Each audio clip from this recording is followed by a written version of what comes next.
La justicia de Dios.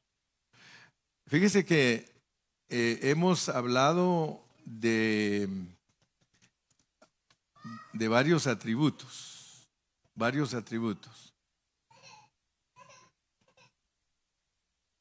7 atributos. Con la justicia son 7, ¿verdad? A ver, ¿cuántos se recuerdan de todos ellos? El primero es que Dios es espíritu, o sea, vida. Amor, luz. No, vida era primero. Vida, amor, luz. ¿Cuál es el cuarto? No, amor es el segundo. Sí, vida, luz, amor. Riquezas, plenitud. Ya van 5, faltan 2. Santidad y justicia. Esos son los 7 que hemos visto hasta ahorita. Hemos visto 7 atributos de Dios. Dijimos que para entender lo que son atributos, solamente vamos al diccionario y el diccionario nos dice lo que son atributos. Son cualidades. En el caso de Dios, son cualidades distintivas. O sea que Dios se distingue por sus atributos porque son cosas que posee Él y nadie más. Nadie es vida, nadie es amor, nadie es luz, nadie es riquezas, nadie es plenitud en el sentido estricto de la palabra, porque la iglesia es plenitud cuando ya entiende lo que es la plenitud de Dios. Dios es santo.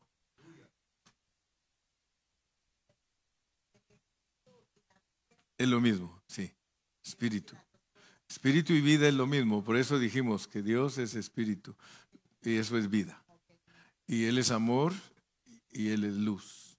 Entonces, si nosotros captamos que Jesucristo es Dios encarnado y Él vino a la tierra, Dios vino a la tierra encarnado en la persona de Jesucristo. Entonces nosotros al estudiar los atributos de Dios, estamos descubriendo qué clase de Dios vino a través de la persona de Jesucristo. Por eso estamos empeñados en entender qué clase de Dios vino. Porque si somos cristianos pero ignoramos qué clase de Dios fue el que nos vino en la persona de Jesucristo, nosotros vamos a estar siempre con incógnitas o no vamos a saber con claridad ese Dios que nos vino en la persona de Jesucristo, ¿verdad? Pero si vamos poquito a poco estudiando. Entonces, lo de la justicia no es fácil de entender, porque nosotros somos personas condenadas. Ay, qué condenado ese. Somos personas condenadas. O sea, pero eso nos debe de ayudar a entender por qué nosotros somos personas condenadas. ¿Verdad? Porque nosotros venimos a este mundo y nacemos aquí en este mundo, pero venimos con un problema serio, porque venimos muertos de nuestro espíritu, dice la Biblia. Muertos. O sea que nuestro espíritu se murió. Eso es tremendo. Pero no se murió de aniquilarlo, porque a veces nosotros creemos que muerte quiere decir aniquilación, pero no. Muerte, tómenlo como la Biblia lo revela, es separación. Separación. O sea que cuando alguien se muere, solo se está separando su espíritu y su alma de su cuerpo. En el caso de la revelación divina, nosotros, al separarnos de Dios, hay una muerte espiritual, ¿verdad? Entonces noten pues que no es fácil entender cómo es que entramos a este mundo. Porque usted vino a este mundo y yo también. Y la Biblia nos dice en qué manera entramos a este mundo.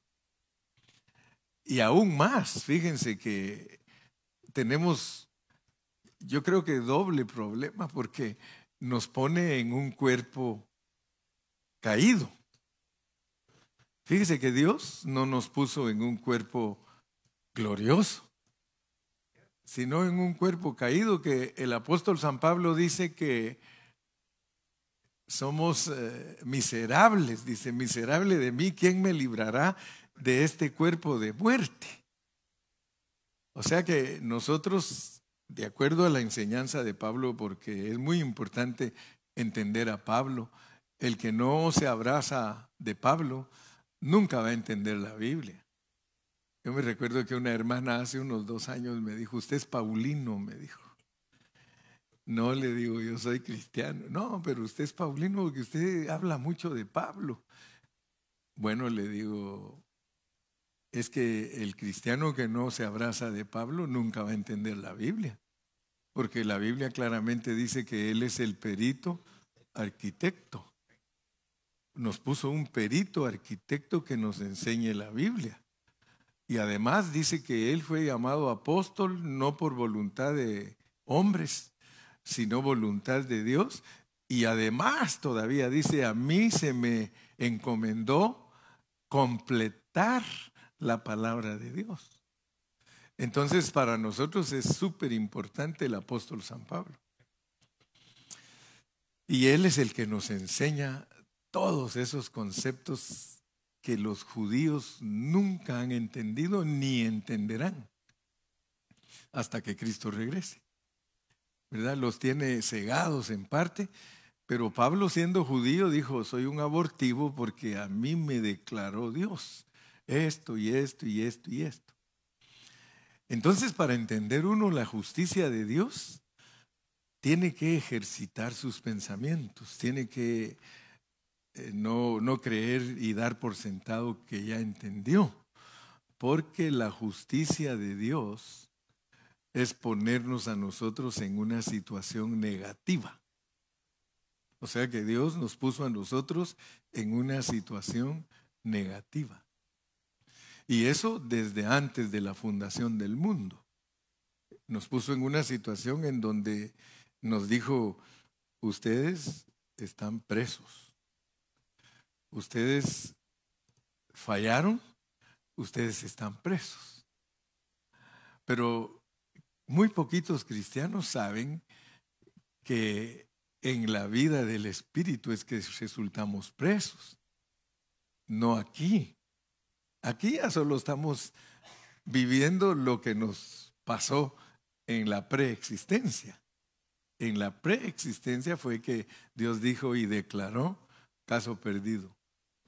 Y la pregunta o lo intrigante, no sé ni cómo describirlo, pero lo tremendo es que Él nos hizo así. Eso es tremendo, ¿verdad? Porque nosotros ni nos atreveríamos a hacer lo que Él hizo, de crear a alguien y corromperlo, crearlo y corromperlo, pero no deja las cosas ahí. Dice, yo te restauro. Imagínese usted, ayer me decía la hermana Patti, hermano Carrillo, yo antes de escuchar todos estos mensajes, yo decía, pero ¿y por qué hizo Dios al diablo? Y yo les dije a algunos el día viernes, cuando uno le hace la pregunta, Señor, ¿por qué hiciste al diablo? Digo, mejor pregúntale por qué te hizo a ti. Porque tú eres un diablo. Porque de verdad nosotros preguntamos que por qué Dios hizo al diablo. Pero el Señor nos contestaría, mira, ¿por qué me preguntas eso si el diablo es igual que tú? Yo lo hice a él perfecto y también te hice a ti perfecto. Pero él estaba preparado por mí para caer. Él tenía que caer porque él era el instrumento que yo iba a usar para perfeccionarlos a ustedes. Entonces, a él lo crié perfecto y tú lees la palabra de Dios y dice que de repente en él se halló maldad. Ahora, ¿quién produjo eso? Yo. Dios dice que él hizo al diablo y dice hasta para qué lo hizo, dice para destruirlo. Ahora mira, hablando en plata pura, porque uno tiene que tener mucho discernimiento y tiene uno que usar su cerebro, porque si no lo usa usted, va a estar muy caro ese cerebro que van a decir, cerebro mexicano carísimo porque no está usado. Ya se saben ustedes ese chiste, ¿verdad? Está nuevito, dice, no está usado. Y por eso es más caro, dice el cerebro mexicano. Pero ese es un chiste. Pero es que la realidad es que nosotros tenemos que ejercitar nuestros pensamientos si queremos descubrir lo profundo y los tesoros de Dios. Por eso les decía que a nosotros, si nos dijeran que hiciéramos un plan, que Dios nos hubiera dicho, ok, ustedes van a hacer el plan de cómo es la salvación y todo lo que nosotros no podríamos. Porque primero Él dice, yo te voy a crear y te voy a corromper. Imagínense ustedes a Dios. Yo te voy a crear, pero te voy a corromper. Alguno le diría, mejor no me hagas. ¿Sí o no? Ese que dice que para qué hicieron diablo diría, no me hagas. Dios hablando con la nada, te voy a hacer, pero te voy a corromper. No me hagas. Aunque te restaure, bueno, ¿cómo está? Entonces hablemos de este negocio. Aunque te restaure, ahí ya dice, hablemos pues. Pero así hizo Dios. Te crió de la nada, te corrompió, porque no hay otra forma, no le vas a encontrar por ningún lado cómo Dios puede mostrarte a ti su amor. No vas a encontrar. Porque Dios hizo eso para amarte. Pero esto es profundísimo, hermano, porque no se puede dejar por un lado cosas que tenemos que considerar. El por qué nos hizo así. Usted tiene que preguntarse, ¿por qué Dios me hizo así? Y usted va a ir averiguando poco a poco porque Él quiere que usted llegue a ser igual que Él. Igual que Él. Él quiere que usted llegue a ser igualito a Él. Entonces, Él dice, yo te crié, yo te corrompo y yo te restauro. Y mire cómo es que uno llega a ser igual a Dios. Yo puedo hacer que Dani se vuelva corrupto y sin necesidad de esforzarme. De repente Dani empieza a decir, ese hermano Carrillo me cae mal. Por la forma que me comporte pues con él, ese hermano Carrillo me cae mal. Pero fíjese pues, ¿para qué hace Dios que yo lo haga a él negativo? ¿Para qué? ¿Cuál es el propósito de Dios?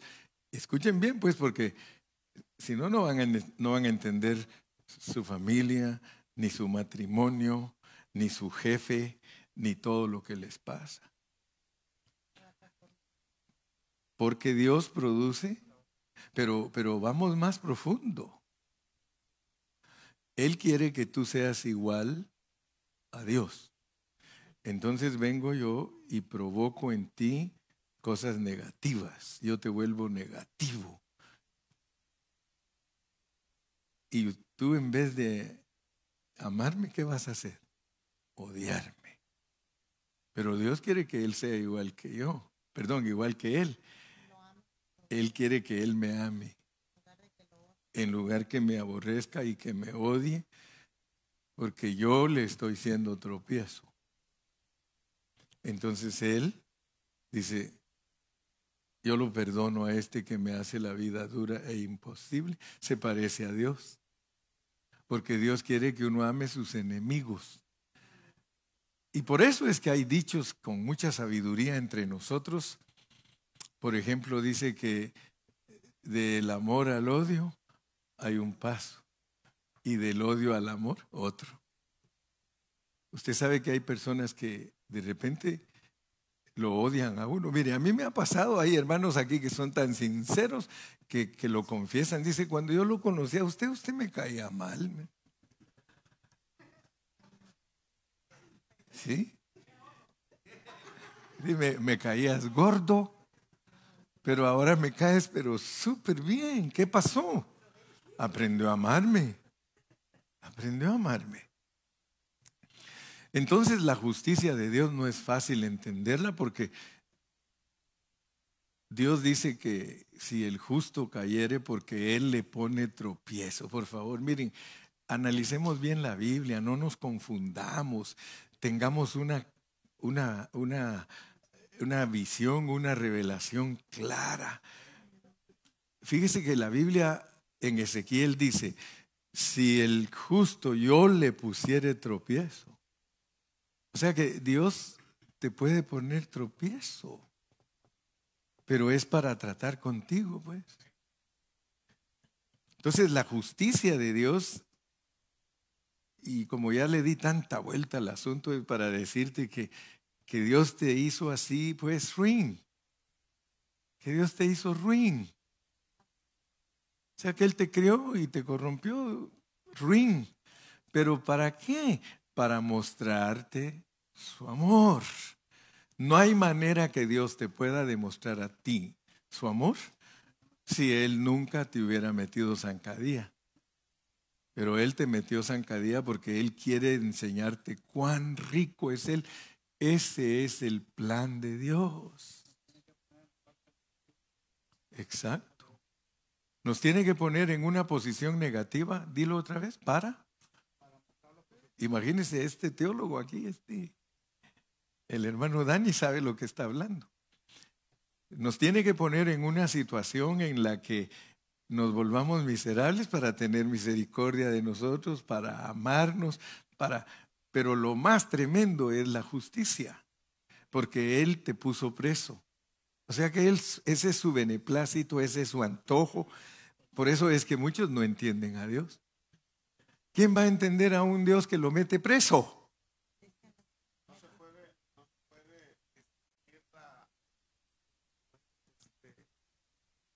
Y tú tienes frío. No se puede distinguir, no se puede saber que está en la luz sin antes saber lo que es la tiniebla. la oscuridad. Nadie puede saber lo que es la luz si no estuvo en la oscuridad. Entonces, imagínense ustedes, Dios lo pone a uno en esa condición, pero Él te dice, ¿me entiendes? ¿Me entiendes? ¿Entiendes realmente lo que yo estoy haciendo? Porque soy yo el que he provocado todo. Soy yo el que hice que esto pasara, esto y esto y esto. ¿Estás dispuesto a servirme? Y por eso nos pone en la Biblia hombres como Daniel. Daniel, le dice el rey, ¿qué vas a hacer si tu Dios no te saca de ese foso? ¿Qué vas a hacer si Dios no te libra? Y él contesta, aunque me mate, le serviré. Ninguno puede entender esos pasajes de la Biblia si no entiende lo que estamos hablando ahorita. Entonces, cuando tú entiendes quién es Dios, porque hay que entender quién es Dios, entonces vas a hablar como Job. Me parece que es el capítulo 3 y versículo 10. Job 3:10, veamos qué dice Job 3:10, a lo mejor le atino.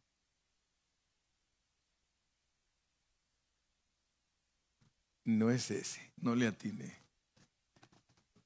Pero ahorita voy a Job y como yo tengo marcada mi Biblia, Por aquí tiene que estar. 18.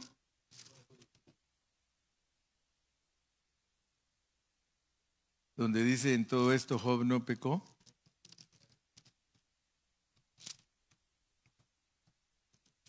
Googlealo. En todo esto Job no pecó.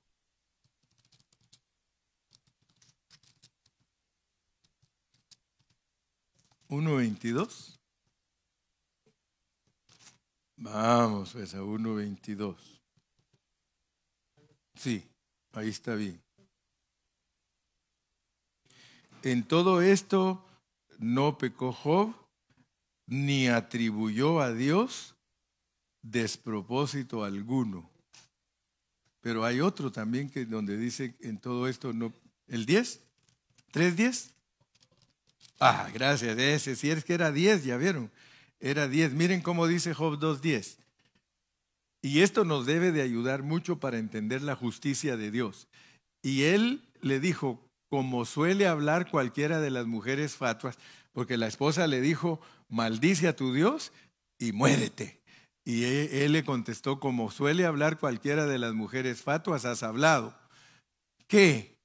¿Recibiremos de Dios el bien y el mal no lo recibiremos? El bien es que te crió, el mal es que te corrompió. ¿Lo recibirás solo que te crió y no recibirás que te corrompió? ¿Y el mal no lo recibiremos? Y fíjese que no es un evangelio mal predicado porque podría despertar las sospechas en algunos que el hermano Carrillo está predicando un evangelio que no cuadra. Sin embargo, cuadra con la palabra. En todo esto no pecó Job con sus labios. Si yo enseño que Dios crió y Él corrompe, que Él produce el bien para nosotros y también el mal, si no entiendo que mi hablar de esa manera no peca, no voy a entender a Job. Por eso le doy gracias a Dios por Job, porque Job lo usa Dios para que yo tenga respaldo en mi hablar. Entonces el bien y el mal viene de Dios. Por eso Job dice, hay que recibirlo. Ok, entonces ya estás preso y Dios declara de acuerdo a sus decretos divinos, Romanos 3:23. Romanos 3:23.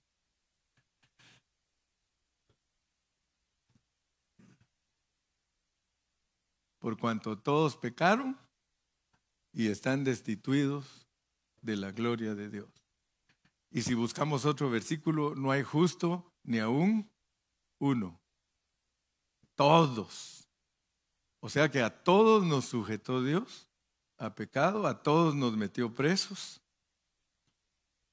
En la corte se declaró, la iglesia está presa antes de venir a la tierra. Presos todos, presos. Ustedes tienen un problema judicial. La corte celestial declara que ustedes son presos. Señor, pero ¿para qué hiciste ese plan? Espérense. Yo los voy a sacar de la cárcel. ¿Cuánta gente, hermanos, entra a las cárceles y quisieran salir inmediatamente? ¿Y quiénes pelean para sacarlos? Los abogados.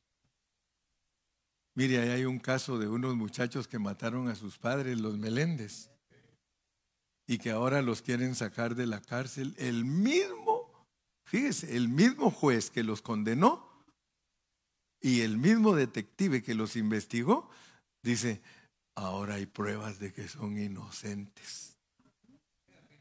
33 años en la cárcel.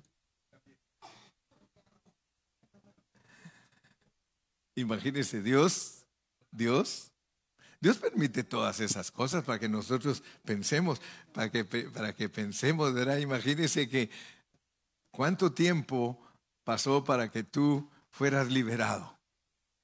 Es más, algunos ni liberados están, hombre. Algunos todavía están presos. Pero Dios, en su sabiduría, hizo un plan de meternos presos. Acéptelo. Acéptelo. Dice que Job no pecó cuando él dijo eso. Imagínese todo lo que le tuvo que pasar a Job para que él entendiera cómo era estar preso. Le tuvieron que quitar todo, y hasta chiste dicen que lo único que Dios no le quita a uno es la mujer, ¿verdad? Pero le quita todo. Le quita sus riquezas, su ganado, sus casas, sus hijos, la salud. Y hasta entonces entiende él. Fíjense que él dijo que él había oído a Dios de oídas. Así que tú no te agobies con tu enfermedad que Dios te envió. ¿Sabes qué?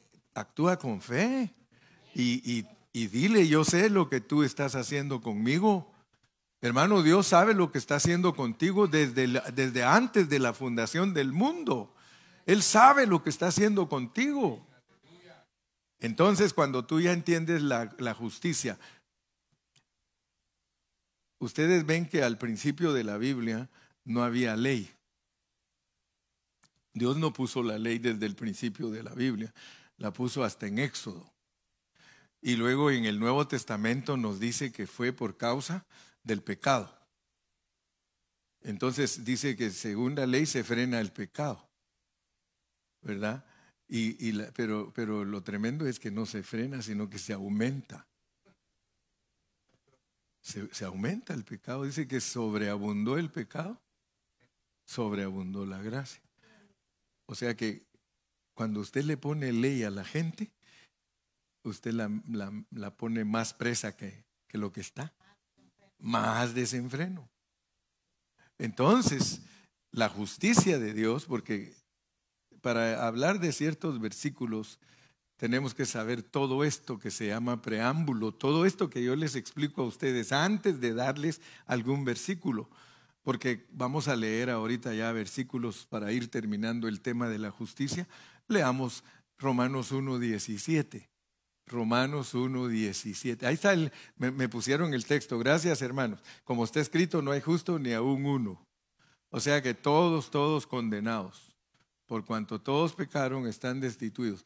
Porque en el Evangelio, y ahora ustedes van a darse cuenta que el Evangelio es muy necesario, muy importante, porque en el Evangelio la justicia de Dios se revela por fe.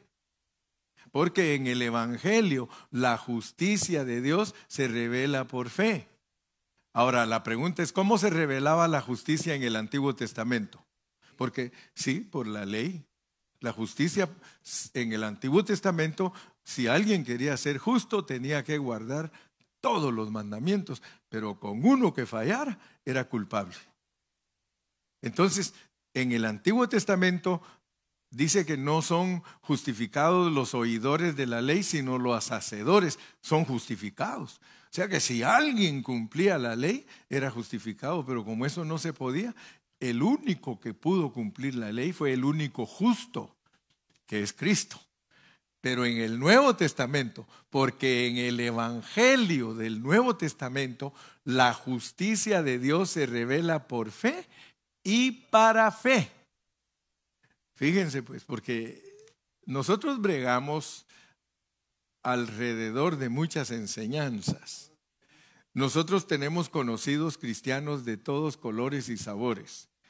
Usted se mueve con hermanos de esta iglesia, de esta otra, de aquella, de una gran cantidad de grupos que nos rodean, y muchos de ellos no están claros en estas cosas que nosotros estamos estudiando.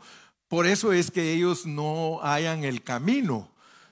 Ustedes van a encontrar los adventistas pobrecitos porque ellos se aferran a un sábado literal y se aferran a enseñanzas de una mujer que se denominó el espíritu de la profecía, y entonces ellos se tienen que dirigir por enseñanzas humanas, pero nosotros no tenemos que dejarnos dirigir por enseñanzas humanas, sino por la palabra de Dios, porque en el Evangelio la justicia de Dios se revela por fe. Y noten ustedes que lo que estamos buscando nosotros es la justicia de Dios, Porque nosotros le podemos decir: Dios mío, Señor, estoy delante de ti, yo sí creo que es justo que me hayas metido preso, ok, ese es tu plan, ese es tu beneplácito, ese es lo que está en tu corazón, Señor, tú lo decidiste así, heme aquí, Señor, tú eres mi jefe, mi rey, mi redentor, mi salvador, yo no puedo pelear contigo, ni puedo discutir contigo, porque así fue tu plan. ¿Y usted qué cree que me va a decir Dios? Qué bueno, a lo mejor me dice mi nombre hasta en inglés. Qué bueno, Gilbert. Aleluya. Qué bueno, Gilbert, que estás entendiendo que mi plan es así, así, así, así. Entonces, cuando Él ya ve que yo entiendo su plan, cuando Él dice: este sí está entendiendo porque agarró la onda, ya vio, está descubriendo mi corazón. ¿Sabía usted que el hermano Carrillo ha descubierto muchas cosas del corazón de Dios? Por eso las puedo predicar. Me tocó mi corazón. Entonces, fíjense, cuando uno toca el corazón de Dios, cuando uno toca el corazón de Dios, entonces el hablar de uno se vuelve para muchos un hablar muy fuerte, un hablar que ¿será que sí? ¿Será que no? Pero fíjate, cuando uno entiende la justicia de Dios, el viernes yo les dije, como uno descubre lo que es la justicia de Dios, porque es la justicia de Dios la que nos va a salvar. La justicia de Dios. ¿Cómo es que la justicia nos condenó y la justicia nos deja libres? Lo mismo que puede hacer un juez. Por eso les puse ejemplo. Un juez te puede meter preso hoy y mañana encontraron evidencias de que tú eres inocente. Dice: ¡hey, para afuera!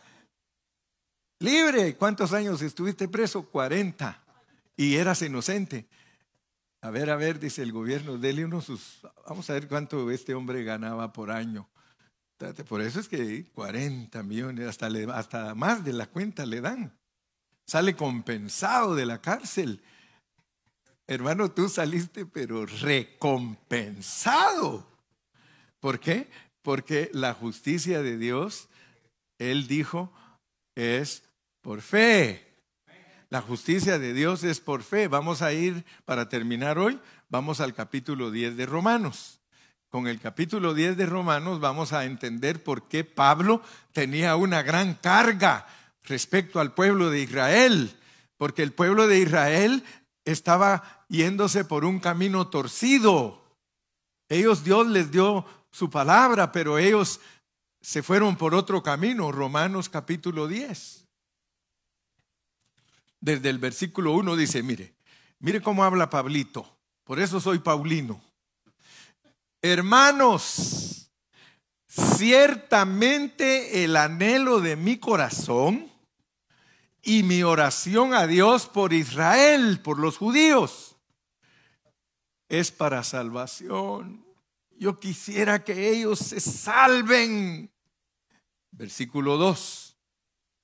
Porque yo les doy testimonio de que tienen celo de Dios, pero no conforme a ciencia. 3. Porque ignorando la justicia de Dios, ellos ignoran todo lo que yo estoy predicando. Ellos ignoran la justicia de Dios. Y procurando establecer la suya propia, no se han sujetado a la justicia de Dios. Antes de pasar al 4, ¿te quieres sujetar a la justicia de Dios, hermano? Yo estoy tratando de que te sujetes a la justicia de Dios. Yo te estoy predicando para que te sujetes a la justicia de Dios. La justicia de Dios es que tú estás preso. Ahora dice, porque ignorando la justicia de Dios y procurando establecer la suya propia, no se han sujetado a la justicia de Dios. Verso 4. Porque el fin de la ley, mire, no es que con Cristo se acabó la ley. No, allí en griego el significado, porque el fin, the purpose, el propósito. ¿Cuál es el fin de esto? Dice, el fin de la ley, o sea, el propósito de la ley, es Cristo para justicia a todo aquel que cree. ¿Usted cree? Somos believers. Somos creyentes. Esto es para nosotros. Versículo 5. Porque de la justicia que es por la ley, Moisés escribió: el hombre que haga estas cosas vivirá por ellas. 6. Pero la justicia que es por la fe. Hermano, a usted le conviene la justicia que es por la fe. A mí me conviene la justicia que es por la fe. La justicia que es por la fe dice así: no digas en tu corazón, ¿quién subirá al cielo? Esto es para traer abajo a Cristo. Fíjese pues. ¿Quién subirá al cielo? El Señor dice: no, no tienes que subir al cielo. Ahí te voy a mandar a alguien a la tierra. Cuando tú dices, ¿quién subirá al cielo? El Señor te dice: te voy a mandar a Cristo ahí abajo. Eso que se dice, ¿quién subirá al cielo? Es para que Cristo baje aquí y te arregle tu problema, porque estás preso, estás bajo la justicia de Dios. Verso 7. ¿O quién descenderá al abismo? Dice. Hasta pensó en ir al infierno. Dice, esto es para subir a Cristo del abismo, porque resucitó. Entonces nosotros, para que seamos herederos de la justicia de Dios, para que seamos los beneficiados de la justicia de Dios, tiene que venir Cristo, Dios encarnado a la tierra, y tiene que ir al infierno, porque todos nosotros ese era el destino, y Él muere en la cruz, va al infierno y sale del infierno. Verso 8. Mas, ¿qué dice? Cerca de ti está la palabra, en tu boca y en tu corazón. Esta es la palabra de fe que predicamos, que Dios está dentro de nosotros. Está aquí y en nuestro corazón. Aleluya. Versículo 9. Que si confesamos con nuestra boca que Jesús es el Señor y creemos en nuestro corazón que Dios le levantó de los muertos, salvos. Y el 10, porque con el corazón se cree para justicia, pero con la boca se confiesa para salvación. Por eso es que predicamos, cantamos, hablamos para salvarnos, porque en el corazón ya creímos y la justicia de Dios ya nos fue aplicada. Mire ahora Romanos 5.1. Romanos 5.1. Sí. Y ahorita termino diciéndole lo que es la fe, porque la fe va de la mano de la justicia. Dice, justificados pues por la fe. Usted es justificado por la fe. A usted Dios lo perdona por la fe. La justicia de Dios aplicada a usted se llama justificación. Justicia es Dios aplicado a usted. Justificación. Lo mismo como que le dijera, aquí hay pintura, pero si se la ha hecho usted, está pintado. ¿Ah? Pintura echada sobre usted, pintado, está aplicada la pintura a usted. Así es la justicia. La justicia es para justificarnos.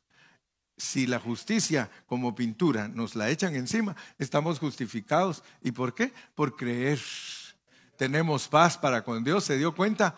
Tenemos paz para con Dios por medio de nuestro Señor Jesucristo. Now we have peace with God. We are not condemned anymore. We are not in jail anymore. We are restored. We were created, corrupted, and restored. Now we are restored. Estamos restaurados. Dele palmas al Señor. Alábelo. Disfrútelo. Amén. Entonces, cuando Dios nos perdona, y ahora gracias a Dios que ya entendemos la justicia, pero si no la entiende es que usted no acepta el plan. Pero si usted la entendió, usted acepta el plan, y entonces ahora usted, en vez de ponerse a llorar, dice, gracias, como el hijo pródigo, ¿eh? Que llegó un momento que dijo, ¿qué estoy haciendo yo aquí? Si mi padre es tan rico y en la casa de él hay de todo, y yo aquí alimentando chanchos. Me levantaré e iré. Y dice que el padre, desde que lo vio de lejos, lo fue a recibir. Dios está ansioso por justificarnos. Si él mismo dice, ay, dice, ¿cómo hago con estos pobres que yo tomo toda la culpa? Yo la tomo. Isaías 53. Y ahora sí le prometo que ya voy terminando. Isaías 53, para que vea usted que no estoy mintiéndole, no lo estoy manipulando, no tengo cartas sobre aquí en las mangas para decir, salió, aquí saqué el as y la otra. Dice, ¿quién ha creído a nuestro anuncio y sobre quién se ha manifestado el brazo de Jehová? Subirá, dice, subirá cual renuevo. Leamos otro poquito. Sí, como dije que ahí va a terminar, ya no me quieren dar los versículos que siguen, ¿verdad? Es que sí.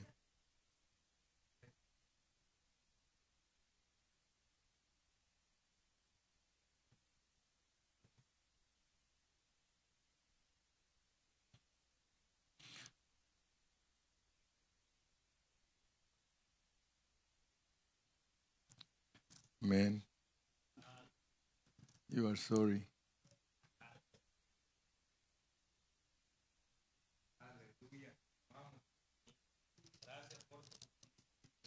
Gracias por tu justicia.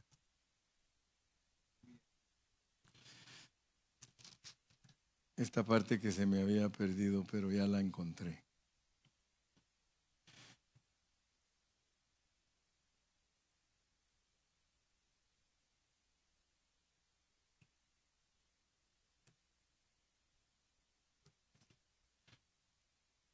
Ahí en el versículo 7, 53:7. Angustiado él y afligido, no abrió su boca.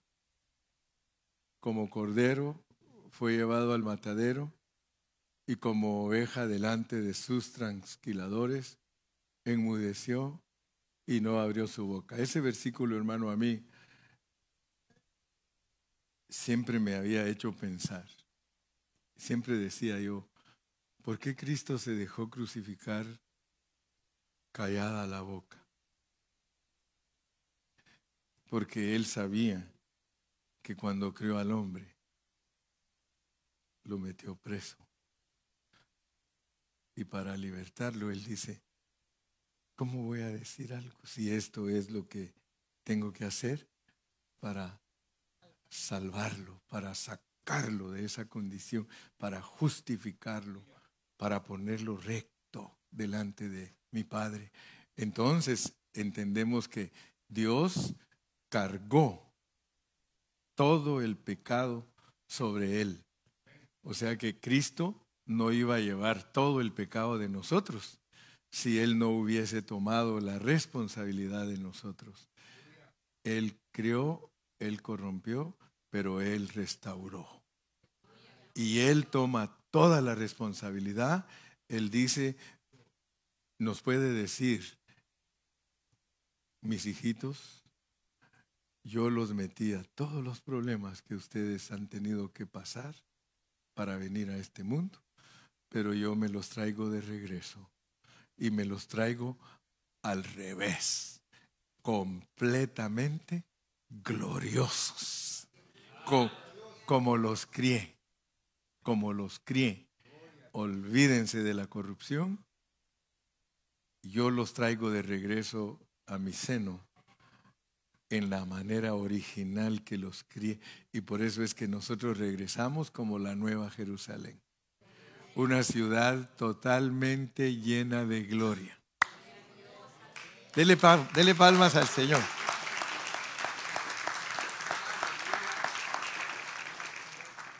Dicen en inglés, that's it. That's it. Ahora sí, Daisy, that's it. ¿Alguna pregunta? ¿Alguna pregunta, mis amados? ¿Tienen ustedes alguna pregunta?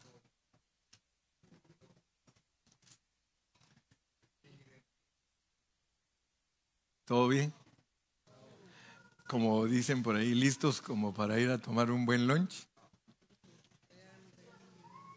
¿Listos para un buen lunch? Entonces nos vamos a poner de pie y le vamos a pedir a Ramón que él nos despida con palabras de oración.